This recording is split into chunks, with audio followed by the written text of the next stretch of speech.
अस्सलाम वालेकुम व्यूअर्स। आजकल हमारा जो लेक्चर है वो है वेक्टर मैकेनिक्स में एक टॉपिक है पोजीशन वेक्टर। पोजीशन वेक्टर के बारे में स्टडी करते हैं। अगर हम फिज़िक्स में किसी चीज़ की पोजीशन को लोकेट करने की कोशिश करते हैं तो हम हमेशा उसको पोजीशन वेक्टर से शो करते हैं। पोजीशन वेक्टर एक ऐसा वेक्टर होता है जो ओरिजिन के लिहाज से किसी पॉइंट की पोजीशन को लोकेट करवाता है, शो कराता है उसको। अगर हम पोजीशन में लिखें पोजीशन वेक्टर, चैप्टर नंबर 2 में टॉपिक है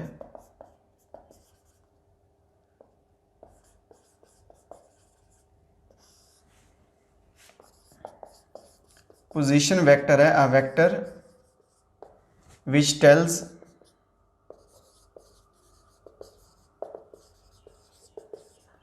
position of a point with respect to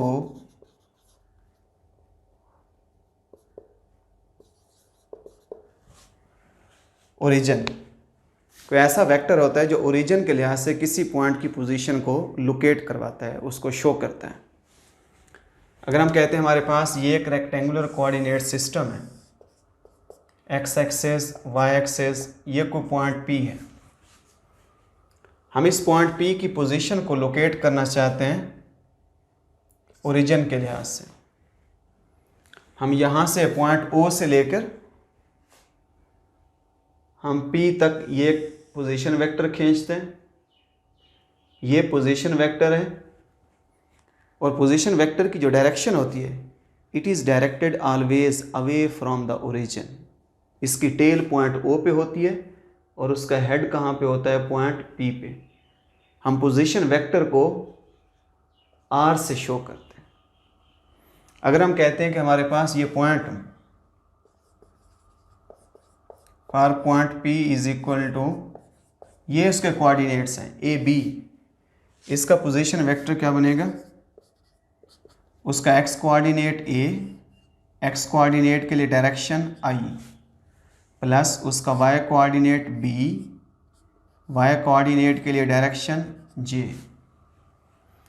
अगर मैं पॉइंट O से लेकर P तक इसकी मैं लेंथ मालूम करूं कि इसकी लेंथ कितनी है, पॉइंट P ओरिजिन से कितने फासले पे, वो इसी वेक्टर की मैग्नीट्यूड होगी।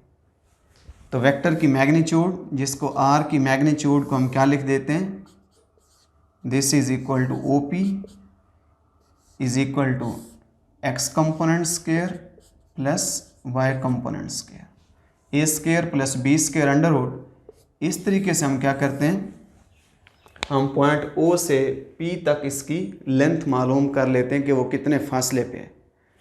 और अगर हम उसकी डायरेक्शन देखना चाहें तो हम थीटा के लिहाज से हम उसकी डायरेक्शन भी मालूम कर सकते हैं। यानी ये ऐसा वेक्टर है जो पॉइंट P की मैग्नीट्यूड भी बताता है कि पॉइंट P कितने फासले पे पड़ा है और पॉइंट P की डायरेक्शन भी बताता है।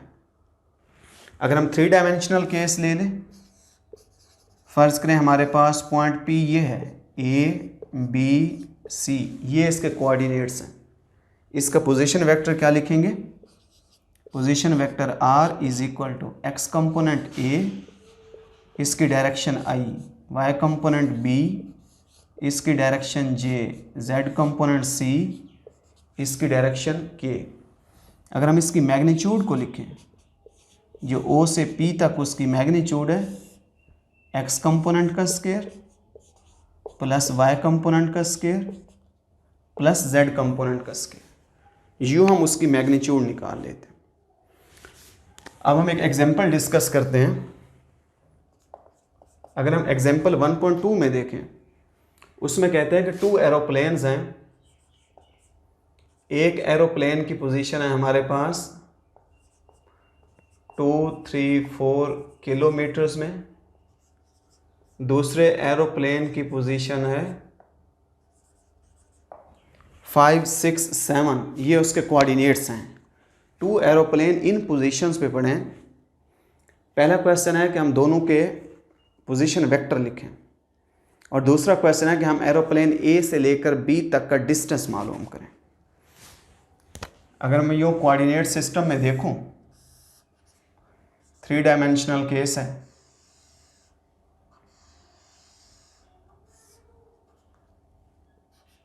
एक्स है, वाई है, जेड है। सपोज एरोप्लेन ए यहाँ पे है, एरोप्लेन बी यहाँ पे है, ये ओरिजिन है। अगर मैं पॉइंट ए के लिए लिखूं, हमने क्या मालूम करना है? Position vector of A, position vector of B and distance between A and B. इन टू एरोप्लेन्स के दरमियानी डिस्टेंस मालूम करना। अगर मैं पॉइंट ए के लिए लिखूं, फॉर एरोप्लेन ए 2, 3, 4 किलोमीटर्स में है, इसका पोजीशन वेक्टर क्या बनेगा? R A is equal to 2i 3j 4k in kilometres. अगर मैं एरोप्लेन बी का लिखूं, फॉर एरोप्लेन बी 5, 6, 7 ये किलोमीटर्स में थे, इसका पोजीशन वेक्टर क्या आ जाएगा? हम इसको आर बी कह देते हैं, या R12 भी आप लिख सकते हैं। तो आर बी क्या आ जाएगा? 5i plus 6j plus 7k। अब ये भी किलोमीटर्स में। अगर मैं डायग्राम में शो करूं, तो एरोप्लेन ए का पोजीशन वेक्टर ये है,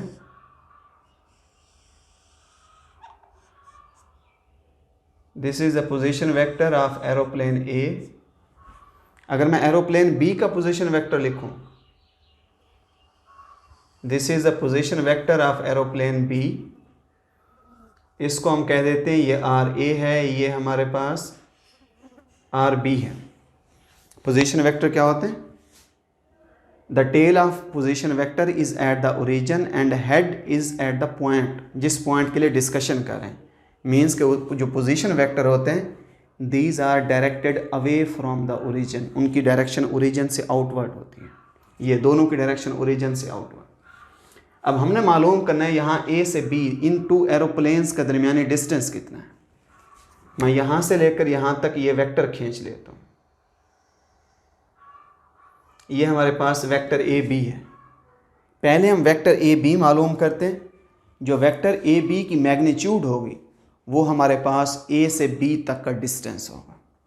अगर मैं इस डायग्राम के मुताबिक देखूं, फ्रॉम द डायग्राम,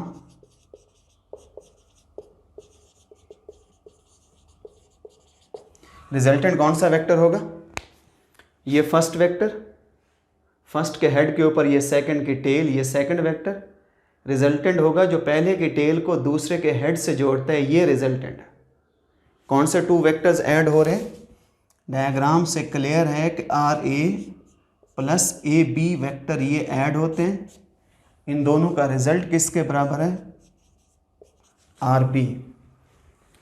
तो यहाँ से हमारे पास वेक्टर ए बी किसके बराबर आएगा? R B. आर ए इस साइड पे आके, अब यहाँ पे आर बी और आर ए की हम वैल्यूज़ को पुट कर देते हैं। आर बी है 5, 6, 7, 5i 6j 7k। R A है हमारे पास 2i plus 3j plus 4k। अगर हम इसको सॉल्व करें तो 5i minus 2i is equal to 3i, 6j minus 3j is equal to 3j, 7k minus 4k is equal to 3k। अब ये हमारे पास टू एरोप्लेन्स के दरमियान वेक्टर है, वो ए से बी। अगर मैं इसकी मैग्नीट्यूड देखूं, ए बी की मैग्नीट्यूड क्या है? उसके एक्स कंपोनेंट का स्क्वायर, उसके वाई कंपोनेंट का स्क्वायर, उसके जेड कंपोनेंट का स्क्वायर। तो A B is equal to 9 plus 9 plus 9, this is equal to 27 under root A B, 27 under root that is equal to 5.2 in kilometres. यूँ हमारे पास ये टू एरोप्लेन्स का ये दरमियानी डिस्टेंस है। तो ये हमने एक एग्जांपल सॉल्व किया जिसमें हमें ये 2 पॉइंट्स गिवन थे कि एरोप्लेन्स की ये पोजीशन है। पहले तो हमने सिंपल उनके पोजीशन वेक्टर्स लिखे, ये पोजीशन वेक्टर फर्स्ट एरोप्लेन का, ये पोजीशन वेक्टर सेकंड एरोप्लेन का। फिर हमने पोजीशन वेक्टर्स का सहारा लेके हमने 2 एरोप्लेन्स के दरमियान हमने डिस्टेंस को मालूम किया, और जो डिस्टेंस है वो हमारे पास कितना आ रहा है 5.2 किलोमीटर्स। तो आज के टॉपिक में हमने एक छोटा सा टॉपिक ही पढ़ा है, पोजीशन वेक्टर है, और पोजीशन वेक्टर को हमने एक न्यूमेरिकल की शक्ल में, एक एग्जाम्पल की शक्ल में हमने उसको अप्लाई कर दिया, उसकी मदद से हमने क्वेश्चन को सॉल्व किया। बाकी भी जो एक्सरसाइज के कुछ क्वेश्चन हैं जो स्टार्ट में क्वेश्चन आ जाते हैं, वो भी हम ऐसे मुख्तलिफ क्वेश्चंस को, हम जो छोटे छोटे क्वेश्चंस हैं, हम उनको इसी पोजीशन वेक्टर की टेक्निक को यूज़ करते हुए हम सॉल्व कर सकते हैं। Thank you so much. आप इसकी प्रैक्टिस करें।